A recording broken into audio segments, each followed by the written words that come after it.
What's up, you guys? Welcome back to WideBody Nation.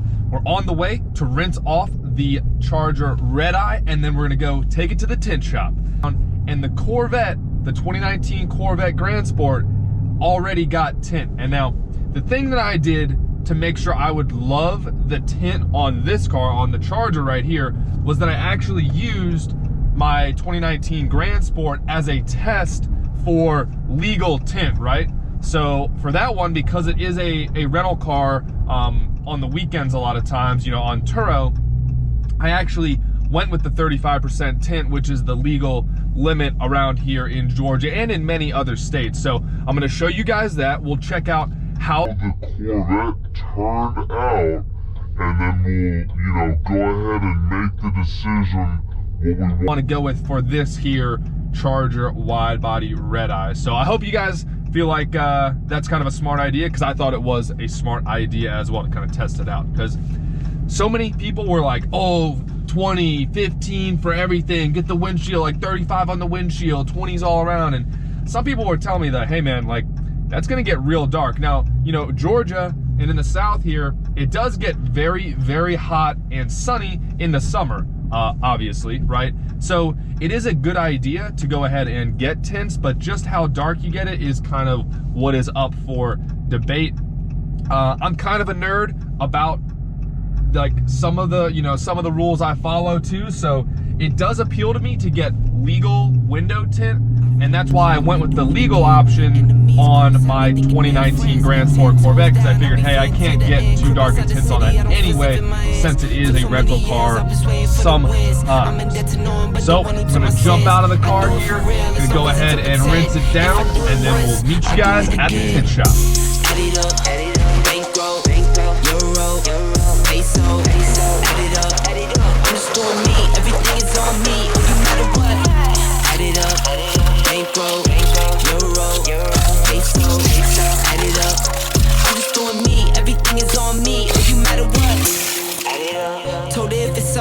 Everything is on me, gon' back it up. Matter what? Told you I'ma do me, why you hating on me? It's not adding up.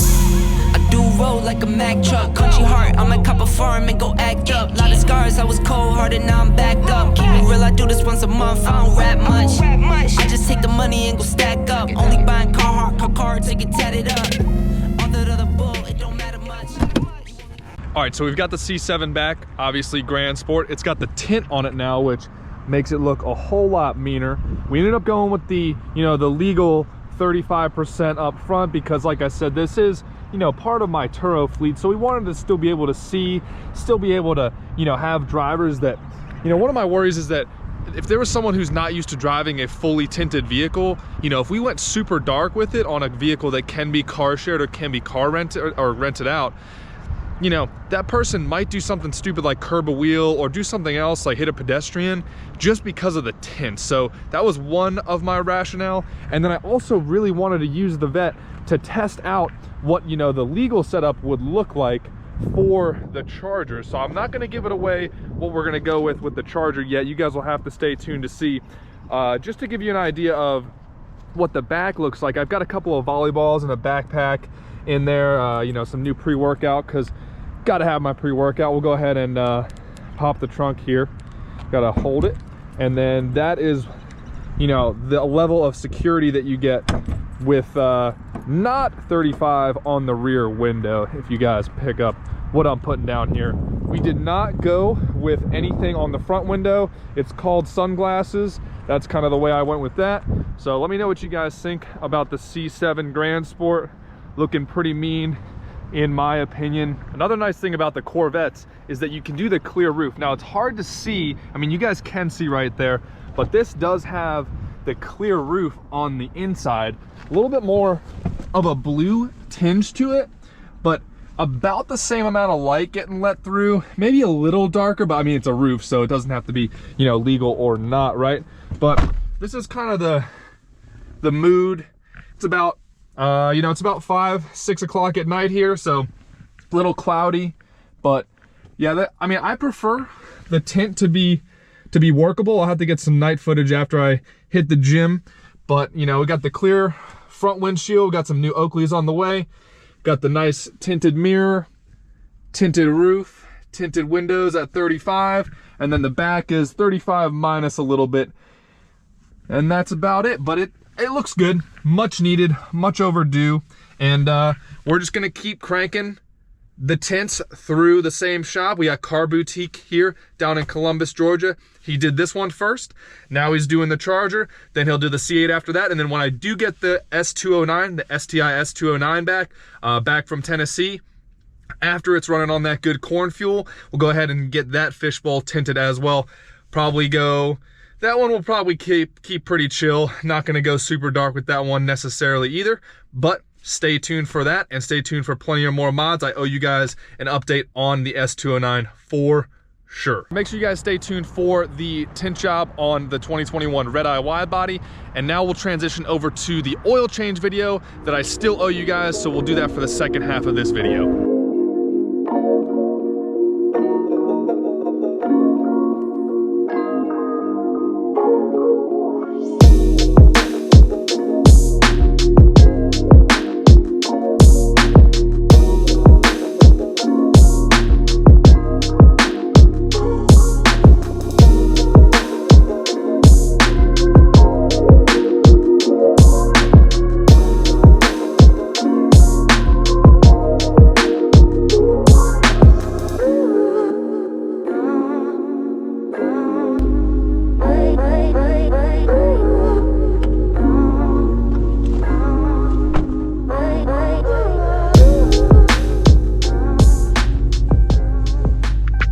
On the way to the Dodge dealership to get a full synthetic oil change done as the break-in oil change for this vehicle. And yes, I do get maintenance done at some dealerships for my more normal cars, not my Subaru, not some other cars, but you know, for these cars that's still in the warranty, I choose to get it done at the dealership for a couple reasons. But the more important thing to talk about is the actual break-in period for both this car, the 2021 Dodge Charger SRT HELLCAT WideBody Redeye, and also the same thing happened with my 2020 C8 Corvette. So when you go in, either at 500 or 1,000 miles, whatever the old guidance used to be with all these motors, with the Chevys, with the Dodges, all of them, whatever the break-in oil change guidance used to be, you go in and then the managers, the techs, they're like, hey, you know, the service bulletin says first oil change, 6,000 miles, oil change interval, 7,500 miles, you know, some crazy long amount of time. And, you know, I'm not saying you have to change your oil every 1,000 miles, but it does seem to me like a lot of these manufacturers are doing what's called planned obsolescence, which is basically they just keep it right on the edge of staying alive until boom, it's out of warranty and now it's my problem, now it's your problem. So that is one of the reasons why I'm a big fan.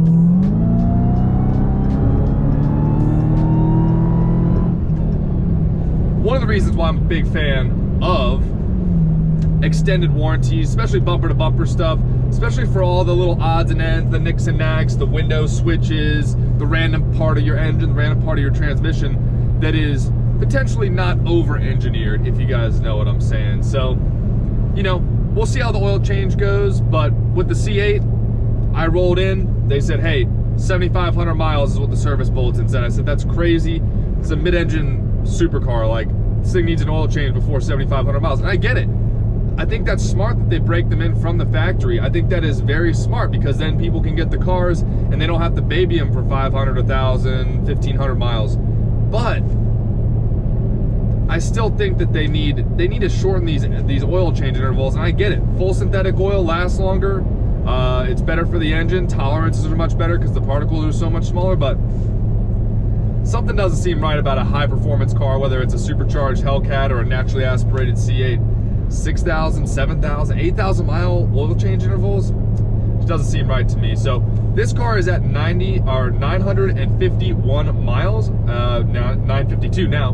And so we're gonna roll in, call it a 1,000 mile break-in oil change, have them check out, check out all the fluids, make sure everything's running right, get a couple people to, look at it, drool on it, whatever you want, and I will let you guys know how it goes.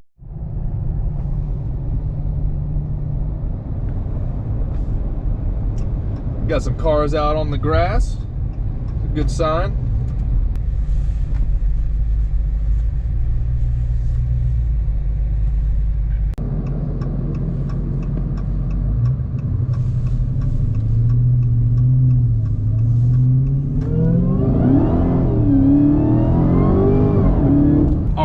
oil change complete.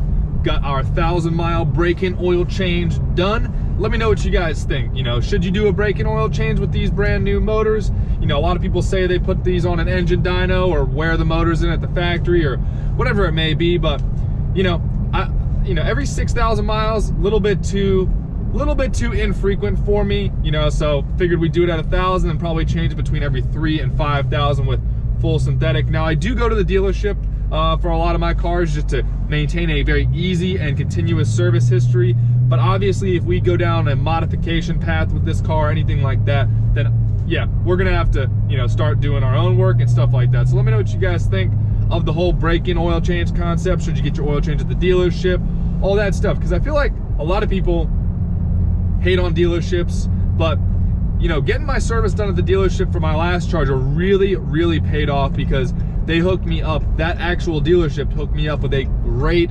trade-in value because I had gotten everything done at that dealership. So appreciate you guys tuning in. The next video we will be trying out line lock in this. Remember, that is in the performance pages. Here, I'll even show you guys right now. All right, so make sure you guys are subscribed for that next line lock video, but I'll show you guys a little primer real quick. SRT button, and then you go to race options and then line lock. So you could technically click on it right now and I can light up the tires here at the intersection. Obviously we're not going to do that. We've got our nice tires on right now, still got a lot of tread back there, so we'll switch on the more bald tires for line lock practice later. So we'll go ahead and cancel that. Some other cool little race options in here. The power chiller, we'll do a video on that. The shift light, obviously. Race cool down. All right guys, appreciate you tuning in. Stay tuned for our next video on line lock and some footage from the meet today. Stay safe out there, and I'll see you for the next video.